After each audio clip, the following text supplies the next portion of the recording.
আমরা যখন একটা কোনো কাজ করছি বা আমরা পড়াশোনা করছি, আমরা নিজেদের জবের জন্য চেষ্টা করছি বা কেউ কেউ বিজনেস ডেভেলপমেন্টের দিকে এগোতে চাইছে, তখন সেটাকে কেরিয়ার বলে। অর্থাৎ কেরিয়ারকে এক কথায় আমরা বলতে পারি যে নিজেদের পায়ে দাঁড়ানো।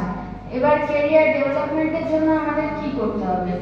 নয় স্কিল ডেভেলপ করতে হবে, ভালো করে পড়াশোনা করতে হবে, নিজের ব্যাপারে আরো টুইন করতে হবে, এটা হচ্ছে কেরিয়ার ডেভেলপমেন্ট।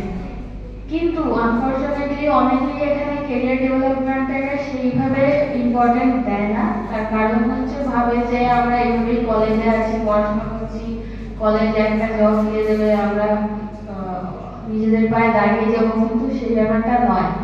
আমাদেরকে নিজেদের পায়ে দাঁড়ানোর জন্য বা সেলফ ডিপেন্ডেন্ট হওয়ার জন্য নিজেদেরকে স্কিল ডেভেলপমেন্টের দিকে জোর দিতে হবে। এবার আমি একটু জানতে চাই এখানে কার কার লিঙ্কডইনের প্রোফাইল আছে? লিঙ্কডইনের নাম কে কে শুনেছো?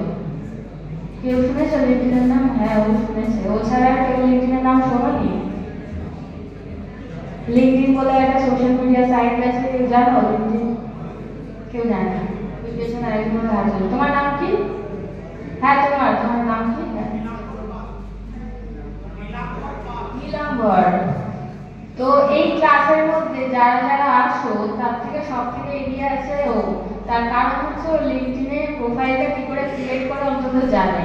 আমাদের কলেজ হোক বা যেখানেই আমরা যে ইনস্টিটিউশন থেকে পড়াশোনা করছি, তার বাইরেও আমাদেরকে বেরিয়ে নিজেদের জন্য জব সার্চ করতে হবে।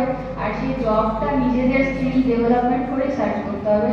তার প্রথম পার্ট হচ্ছে লিঙ্কডইন, নকরি, এই টাইপের যে প্ল্যাটফর্মগুলো আছে সেখানে নিজের একটা প্রোফাইল বানানো, আর সেই প্রোফাইলটাকে ঠিক করে বিল্ড করা, মানে একটা প্রোফাইল বিল্ডিং করা।